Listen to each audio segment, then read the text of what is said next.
Let's go. Yeah. There you go. There we go. Excellent. Excellent.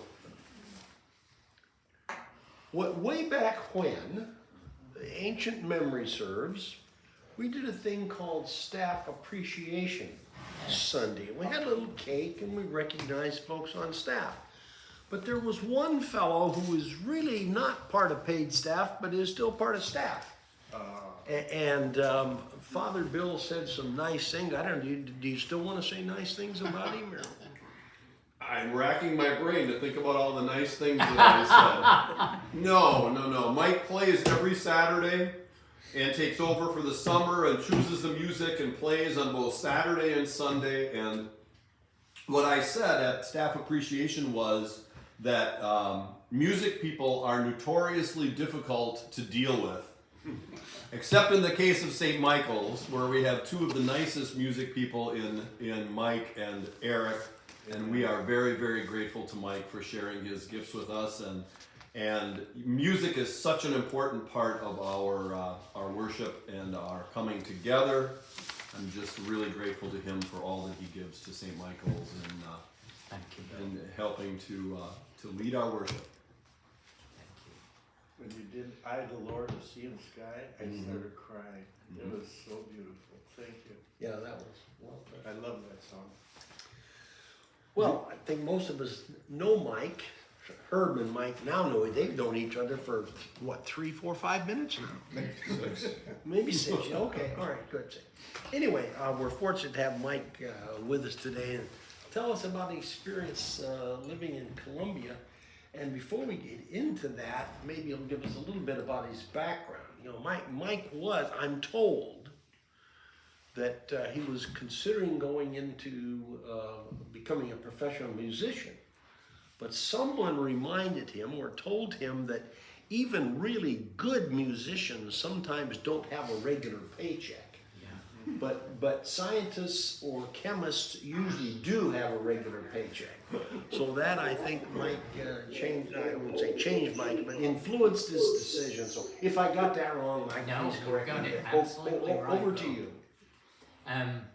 Okay, born and raised in England, hit 84 this year, did bachelor's degree in the UK in chemistry, had no intention of leaving the UK at all, but the wolf was at the door, needed a job, finished up interviewing with the United Kingdom Atomic Energy Authority, who had a facility in northwest London that produced isotopes for industry, medicine, and so on. And it was going to be an R&D job there. I had the interview, and the very last thing that the guy said to me as I left his office changed my life. Because as I was walking out the door, he said, "Of course, Mr. Baldwin, you do realize that if we offer you a job, the best you can ever hope to accomplish here is to be a technician for our PhD chemists." And I can't repeat exactly what went through my mind at that point in time, but the bottom line was, okay, my friend, if it's a PhD it takes, I'll show you who can get one. And at the time, as my mom said, I had wandering feet, and I decided to go looking for a graduate degree outside of the UK, even though I'd been accepted where I did my bachelor's to stay on. And Canada at that time was a favourite spot for Brits to go. So I emigrated to Canada, went to the University of Alberta. Why the devil did you go to Alberta? It's a little bit like, why the devil did you go to Colombia? It was because that was the time, this was the late 60s, where the oil industry was really just beginning to flourish in Alberta. And the provincial government was investing millions of dollars into advanced education. And they had just built a brand new chemistry research facility at the university. A handful of their faculty were well known internationally in the fields they were in. So I decided on Edmonton, and that's where Terry and I met, did our degrees there, couldn't get a job in Canada, so moved to the States. And Bill knows this, but took out US citizenship on July the 4th, 1976, Oh my God, in Miami. 200 years. It was a huge ceremony, 5,000 of us, give or take, received our citizenship that day, of whom I'm convinced 4,999 were Cuban Americans, and then there was me. So that's a little bit of the background. The next question, or the first question folks generally ask me about Bogota, Colombia is, why the devil would you want to go to Bogota, Colombia? And that's the second question I'll address today, but I thought it might be interesting to spend just a minute talking about Bogota itself. If you're not familiar with South America, Colombia is the most northern and western country in South America. And Bogota, as its capital, you would think, if you looked at a map of the world, Bogota's 4.5 degrees north of the equator. So you'd think hot, sticky, equatorial year-round climate. Not so. Bogota's almost 8,000 feet up in the Andes. The Andes Mountains, which runs the entire length of South America, when it gets into Colombia, splits, and there are two arms of it called the Eastern and Western Cordillera, which is chain, like chains of mountains. And Bogota sits on the eastern one, about 8,000 feet up. So the bottom line is basically a spring-like climate year-round. Very pleasant daytime and nighttime temperatures. However, you can drive, and it's about 100 miles, pretty well down all the way into the Magdalena River Valley, which is to the west of the city. And Terry and I only did the drive once, but it's very interesting because the climate changes as you go down. You know, up in Bogota, they grow a lot of vegetables, lettuce, carrots, kind of springtime vegetables. As you go down to the mountain, hey, then pretty soon you're into coffee country, and there's coffee growing. And by the time you get down to the Magdalena River, you're in totally equatorial climate. Yeah. So at the time Terry and I lived there with the kids, which was the late 60s, the population of Bogota was about 3 million. Today, and this blows my mind, it's close to 12 million people. It basically has 3 zones. The north of the city is what I'll call the Naples of Bogota. It's where a lot of the more upscale housing is and so on. Then you've got the main downtown area with the businesses and so on, hotels and so on. And then the south side of the city is where most of the industry is. So that's a little bit about Bogota. Okay, why ever did Terry and I move there?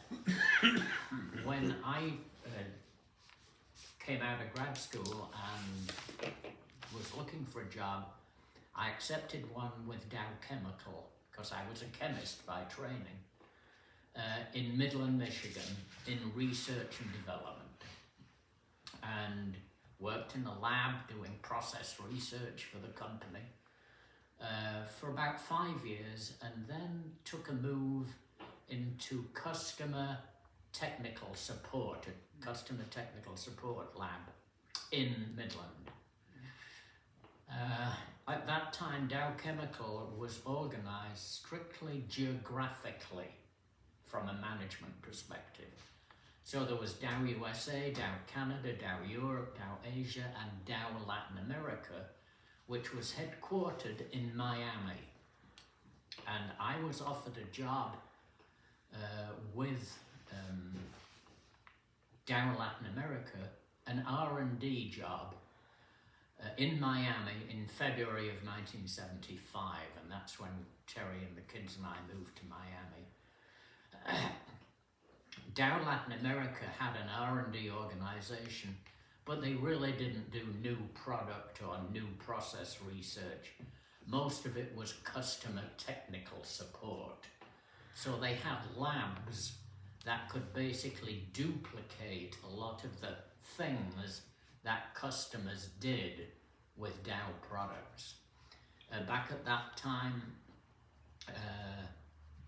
they had the range of products that Dow made at that point in time was huge. All the way from agricultural chemicals, solvents, plastics, chemical intermediates that folks use to make other chemicals, performance products like latex or styrofoam, and they were also at that time in the pharmaceuticals business. Dow Latin America had 2 R&D facilities. One was in Sao Paulo, Brazil, and the second was in Bogota, Colombia. And after just about a couple of years in Miami, I was offered the job of managing the facility in Bogota. It was a small group. There were 27 of us altogether. Most of the folks were in their 30s and 40s. But between the 26 who reported to me, or the 27, they provided technical support for this entire range of products. And not only in Colombia, but in Mexico, all the countries of Central America, Venezuela, Peru, Ecuador, and the islands of the Caribbean. So the guys and gals traveled a lot, an awful lot out of Bogota. Looking back on it, it really is one of the best jobs, if not the best job I've ever had. For perhaps a strange reason, but my boss was back up in Miami. So if things went well in Bogota, in the R&D lab, I could feel pretty good about it. But hey, if something went wrong, the buck stopped right here. And it was a great assignment. I also reported, but with a dotted line, to the general manager of Dow Química de Colombia, the local company, because Dow had a sales organization, marketing organization, and manufacturing plants in Colombia. But the plants were up in Barranquilla, which is a coastal port on the Caribbean. And that's when my first experience of Dow Química de Colombia really came into focus. And my very first meeting with the guy, a maid came by while I was sitting outside the office waiting to see the guy. And obviously she spoke English only, but she was there basically to cater to the coffee needs of the staff, of the general manager. And so she came over to me and looked at me, and she asked me, would I like something to drink? And I said, yes, un café, por favor, coffee.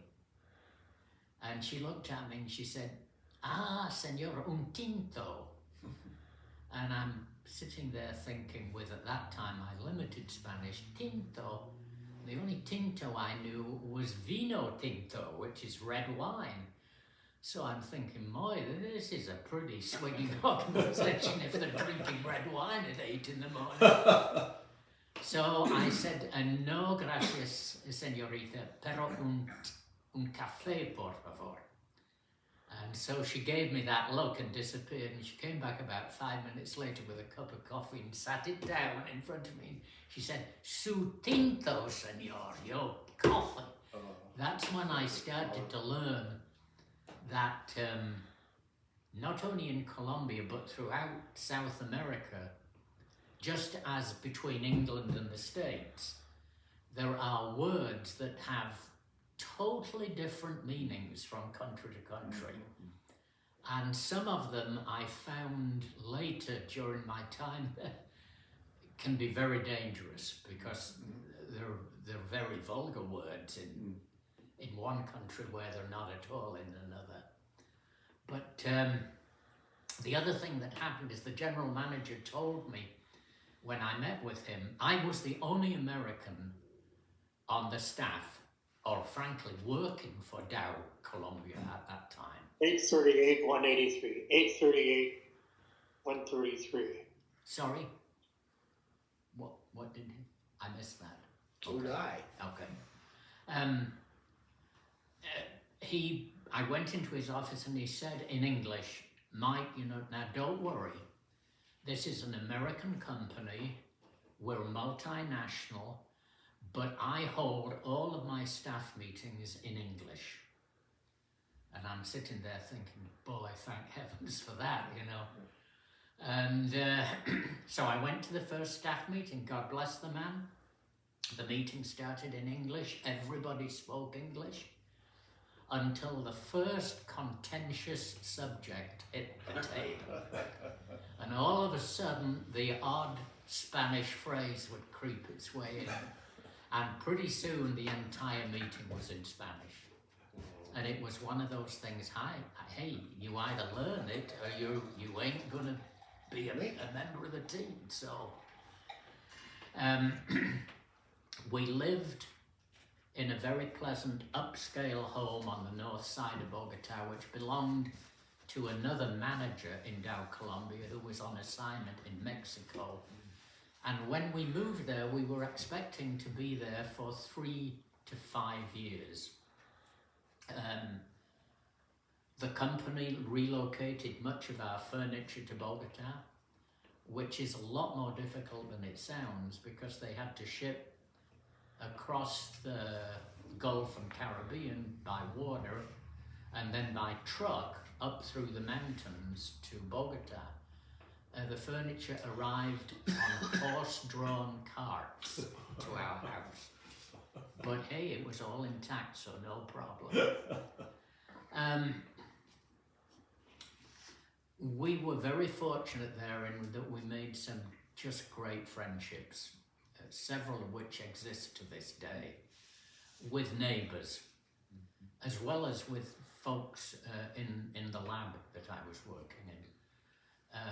And we had a great deal going with a couple of our Colombian neighbours. If they invited us over for a glass of wine or a cup of coffee or whatever, the deal was the minute we walked into their house, Spanish only was allowed. But when they came over to our place and walked through our front door, English was the only language allowed. And that really worked out very well. At the end of the day, it was an incredibly positive experience for Terry and I and the kids. The job was great. We spent a lot more time with our children. TV was all in Spanish, so you couldn't kind of set the kids off on one side and just leave them. The only program they ever watched on TV was El Hombre Nuclear, which was the Spanish language version of the $6 Million Man. But we played a lot of games with the kids. We went out with the kids. It was great from that standpoint. How old were your kids when you lived in Colombia? Very young. They were just... Our daughter was just going into her second birthday, and the boys were 3 and 5. Oh, preschool age. The boys both went to an American bilingual school in Bogota, and our daughter went to like a preschool, but Spanish language only. And it was priceless. After a year there, she spoke Spanish like a Bogotana. I mean, like somebody who she rolled her R's. You know, a dog wasn't un perro, it was un perro. Yeah, I mean, she was great with it. Oh. So it brought us closer as a family, and there were some great beauty spots around Bogota. It sits up in the mountains, but immediately to the east of the city is a range of those mountains. You know, you go from the river valley up to this plateau where Bogota sits, and then there are these mountains immediately to the east. You go over the mountains, you're into Venezuela. But not only the scenery is great, but there are some excellent things to see around Bogota. The Gold Museum. If you ever go to Bogota, Colombia, you have got to see the Gold Museum. Even back in the 70s, it was spectacular, and the one part of it that I'll never forget is at the very last thing, they take you into a vault. And it's a vault that has a door like yay thick. And they open it up and you walk in, and it's dark inside the vault, or very, very dim lighting. And they close the door behind you, and then the lights slowly come up, and it's gold everywhere. Everything in this place is gold. It's phenomenal. The other place that was great for us was the company gave us a membership in the Bogota Country Club, which was like an oasis in the middle of the city. And you'll understand more why in a couple of minutes. But it was the one place that we could go where we could leave the kids to their own devices. We just didn't have to worry about them at all. And we used to go there most weekends. I don't play golf any longer, but Terry and I both played golf there, and believe me, you can drive a ball further at 8,000 feet than you can at sea level. So. And there's also an outfit in Colombia called Col Subsidio, which is a cooperative that has stores all across the country, but they also have 4 or 5 resorts, very, very well appointed resorts in really neat areas of the country. And we'd go with friends and spend weekends at these resorts from time to time. In terms of worship, there was a Catholic mission in the city with a Sunday Mass in English, an American priest, American nuns. They were all there on missionary work, but they held this one service on a Sunday morning in English. And I used to play the piano for the hymns with a nun on the guitar. It was really neat. In the 60s. The singing numbers, yeah. Having said all of that, the assignment wasn't without its challenges. And the major challenge was the chasm between those that had and those that didn't in Bogota. It was a daily and very visible fact of life. And just a few examples. Literally right across the street from the house we lived in was a very small neighborhood park that had some swings and a slide and stuff like that. We very quickly learned that the children, even the boys, could never ever go there without an adult. They would have the socks and shoes stolen off their feet. And there was always the risk of them being kidnapped for ransom. Unfortunate, but real. We could never leave our house unoccupied for fear of theft and damage. The house had a carport with a high wall and high doors leading out to the street, but still, we were told by the company and by our neighbours, don't ever leave the house unoccupied. As a result of that, we finished up having 2 maids in the house, which was kind of a norm for where we were living. For the two of them together, we paid $45 a month. We also supplied them uniforms and room and board. They had a room back off the kitchen where they both lived. And they got every second weekend off, which was one of the reasons for having two of them, because we could stage when they were going to do that. They were two sisters, the oldest and youngest of a family of 15. I got myself in hot water with Terry very early in the game, because I came back from work one day after we'd been in the house for 3 or 4 weeks, and I said to Terry, you know, it blows my mind. Bogota has to be a dirtier city than ever Miami was, but I never see any dust on the furniture or anything. And Terry looked at me and she said, that's because the maids dust every day, and I didn't in Miami. Point taken. Very early in our second year, the older of the two maids became pregnant. And we found out that that was a norm for a reason that we would frankly never have thought of. But it was so that at the time the older maid was like 35, 36, not married. She would have a child in later life to provide for her, to take care of her needs. The only thing we ever found out about the father was that he was un ingeniero, an engineer, nothing more than that. The night that she delivered, well, first of all, our Colombian neighbors told us, hey, you need to throw her out of the house. They would have thrown her out just like that. And there was no way that Terry and I could do that. In fact, when we left Colombia to come back up to Miami, we arranged with friends to make sure they took her in. And they did.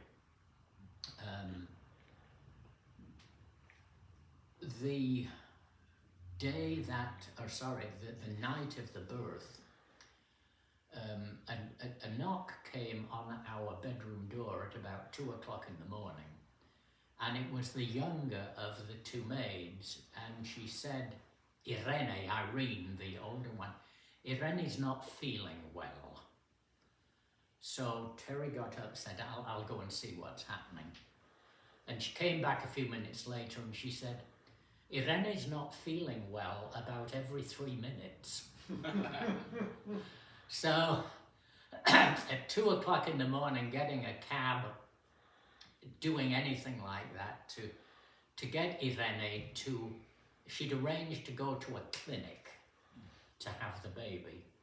So I said, hey, I'll drive her to the clinic.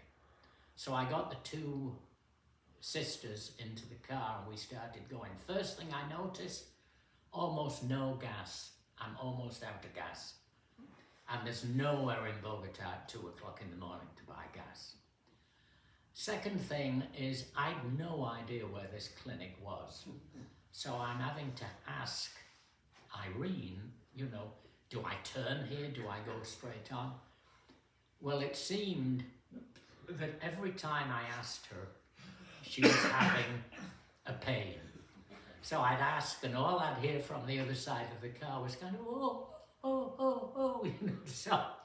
But heaven knows how we finally got there. And when we did get there, the clinic was a Nissan hut. You remember those corrugated metal huts that they used to? That was La Clinica. But sure enough, she rang the bell, a nurse came out, and the first thing the nurse wanted was 35 pesos, which at the time was the equivalent of like $1. And God bless Irene, she started fumbling around in her purse. And so I'm saying, Irene, go, just go. Because now the pains were 2 minutes apart, not 3 minutes apart. And so I paid for the clinic fee. She had the baby. I'm within, I think, a couple of hours of arriving there. 3 days later, she came back to the house with the baby. We'd set up a crib or something back in their room. She put the baby down. The first thing she did when she walked in our door was give me the 35 pesos, which blew my mind. But then, after settling the baby, she was on her hands and knees scrubbing our kitchen floor. And Terry had to go and tell her, Irene, no, get up, you need to rest, let your sister do that. A totally different kind of experience for us. Driving to work, the security thing. You always drove with the driver's side window closed. Why? Because if you stopped at a stop sign or a traffic light, the chances were reasonably high, depending where in the city we were, that someone would reach in and stub a cigarette on your arm. Oh. And the minute you reached over, if you were wearing a watch here, they'd rip your watch off. And again, it sounds almost unbelievable, but it was a very regular occurrence. I drove, because I was recommended I did, different routes to work every day. I had 3 or 4 different ways I'd go to work, and I picked a different one every day. Being gently rear-ended in your car. This happened to Terry one time, fortunately only once. And the car behind, the driver and usually his buddy got out of the car and would come up and they'd lead you back to see the minimal damage that had been done to the front end of their car, but insisted that you pay for it to be repaired. And the request was generally the equivalent of about $10 US. And Terry did exactly what she should have done. She paid.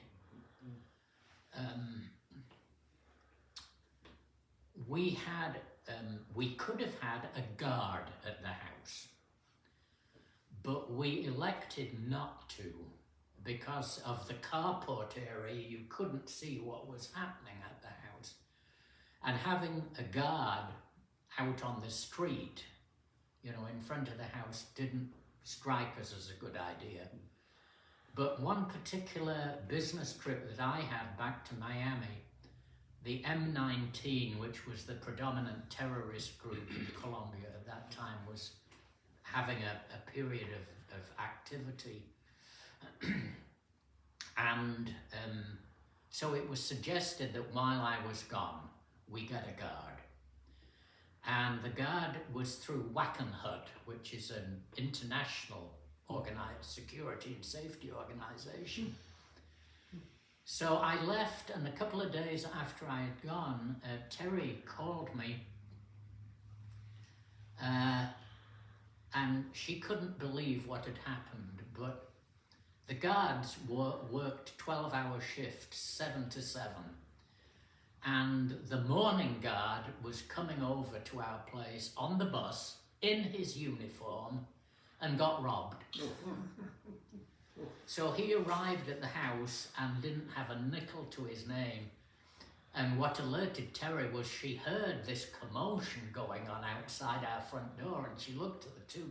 You looked outside, and here were the 2 guys with one of the maids all waving their arms around. So she went out and she got things settled down. She gave the guard who needed the bus fare to get home that evening, his bus fare home. They had a gun, but the gun fortunately was kept at our place. They didn't take it in and out with them. All she could do afterwards, and it's great to have a good sense of humour in a place like Bogota, was she went back into our bedroom and just started laughing. This is the guy or the guys who were supposed to be protecting me and the kids, but hey.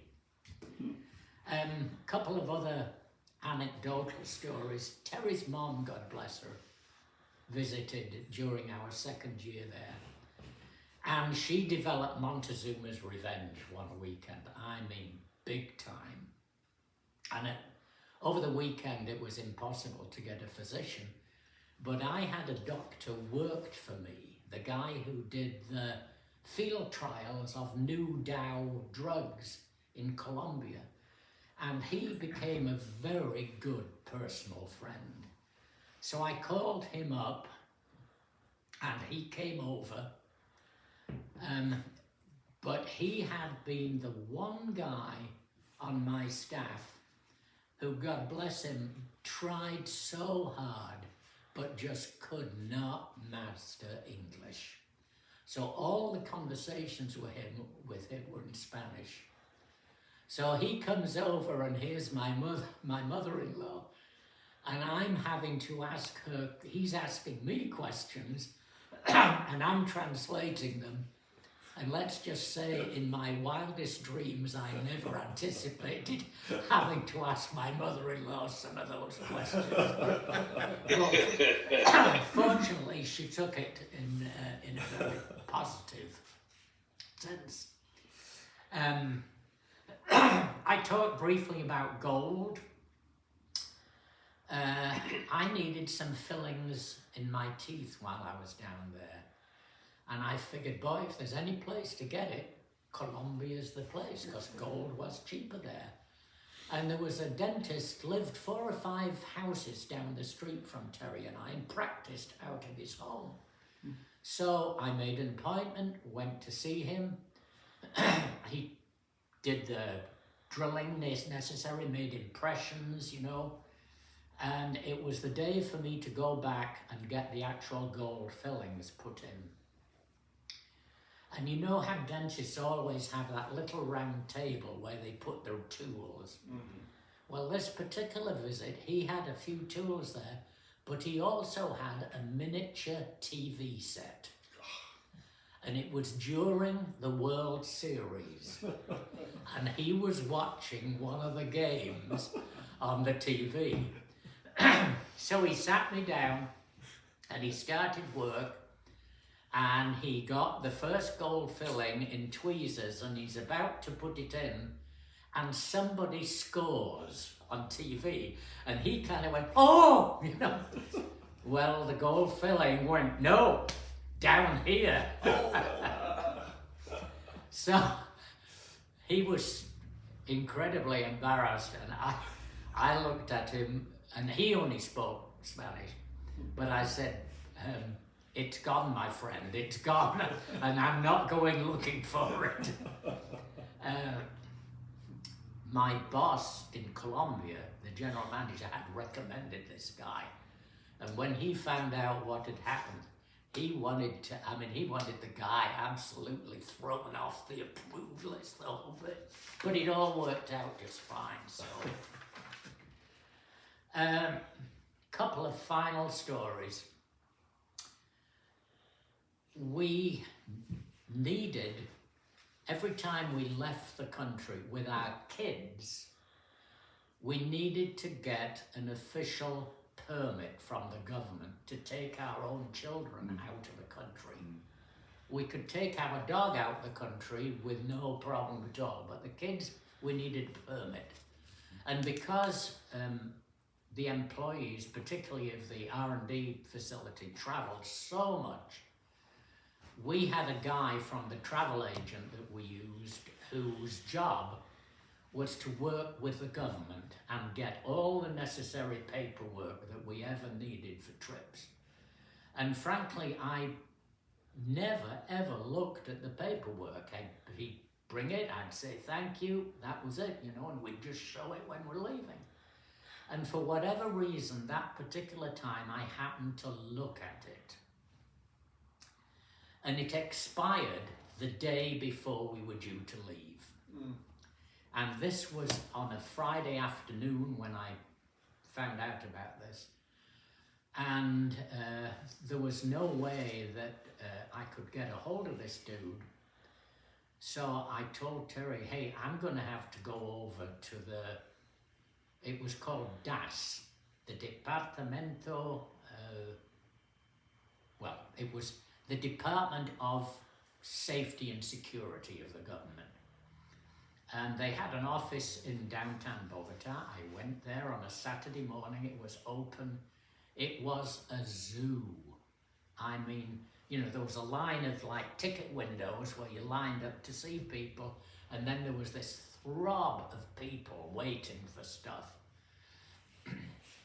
So I did something which I should be very embarrassed to admit, but boy, it worked. I jostled my way gently to the front of the crowd, and I put my head in my hand, and I started walking along the line in Spanish, saying, oh, my poor children, they're in the house alone in this dangerous city. What is going to happen to them? And I do this 2 or 3 times, going through this ritual. And finally, one of the women behind the counter said, oh, senor, what's wrong? So I explained to her what the problem was, and she said, I'll take care of it, don't worry. She said, now the first thing you need to do, and this is obviously all in Spanish, is go outside, and there's a cigarette seller on the street. You can buy 3 official 10 peso stamps for him, because you'll need those for the document. And I'm standing there thinking, did I really understand just what she said? But I walked outside, and sure enough, here's this dude selling cigarettes and cigars on the street. And like a fool, I go over and say, you know, I need to buy 3 10 peso stamps, please. Oh, sí, senor, con mucho gusto. Sure enough, he reaches under, out come these 3 official stamps. Went back in, gave them to the lady. Half an hour later, it was all taken care of, and I got home. The kids had not been on their own in the house, obviously. Terry was with them and one of the maids. And the last story was the movies. We had the equivalent of the mall in town here. It was a covered mall, brand new, about a mile north of us in the city called Unicentro, and it had a movie theatre in it. And from time to time in an evening, Terry and I would go up there to see a movie. And most of the movies were American movies, but they were all dubbed in Spanish. And the first thing we noticed, the very first time we went to a comedy at the theatre, at the movie theatre, was that Terry and I would start laughing about 10 seconds before anybody else in the theatre, because they were waiting for the subtitle to appear. But one of the very last movies we went to was the movie Midway. Back in 1976, there was an American movie starring Charlton Heston called Midway. And fairly naturally, I just assumed that was the movie we were going to see. What I hadn't realized is that the Japanese had made a version of Midway about the same point in time. So we go to this movie, and the entire movie's in Japanese with Spanish subtitles. Good. Was the last movie we went to. I'll be pleased to happen or answer any questions you've got, but looking back on it, Terry and I have agreed if we had to do it all over again, we would do it.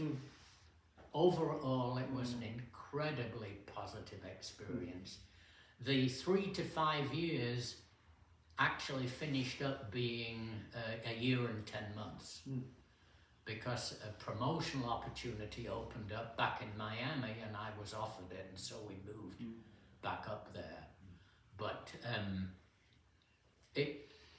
even with the challenges of living in a place like Bogota, it was a wonderful experience for us as a family.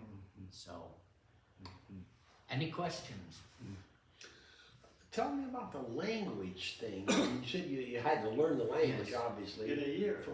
So, did you take lessons, or did you just pay Before attention in conversation? Before Terry and I moved, I took a 2-week intensive Spanish course. And I found out very quickly what intensive meant. You go the first day and the teacher was a lady from Fort Lauderdale, and everything she said was in Spanish. She did not speak one word of English, but she used sentences, I don't remember her name, but let's say it was Irene Das.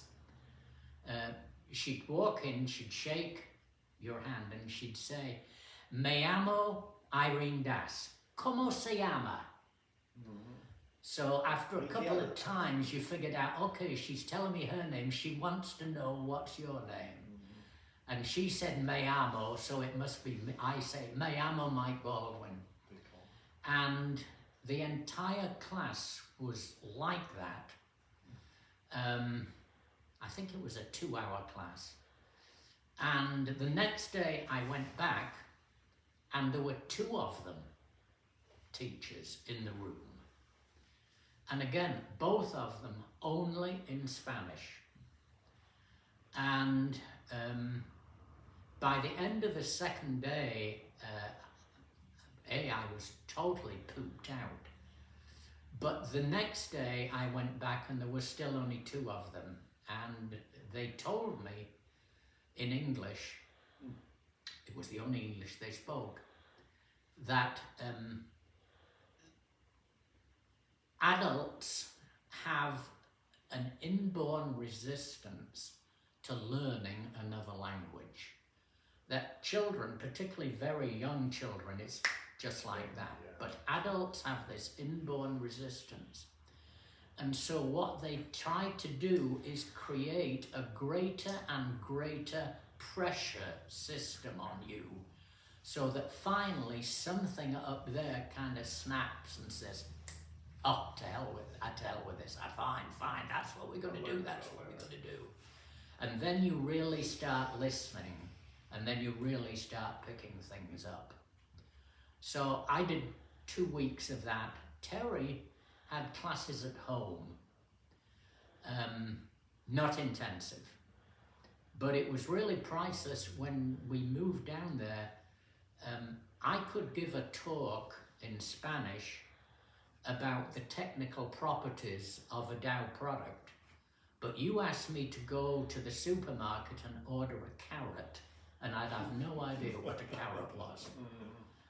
Terry learned all the Spanish that she needed to buy milk and carrots, and she was also very creative. She wanted to buy some powdered milk, and she knew milk was leche, and she knew powder was polvo, and so she went in the store, and the first thing she did is she walked up and down every aisle, but she couldn't find it. She finally found somebody, and she said, leche sin polvo. Leche sin líquido.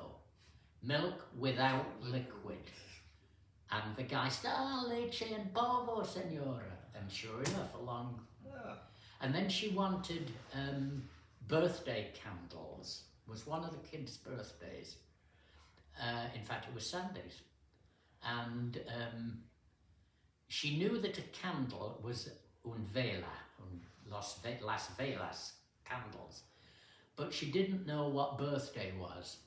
So again, she went in the store, she looked all over the place, it is cumpleaños.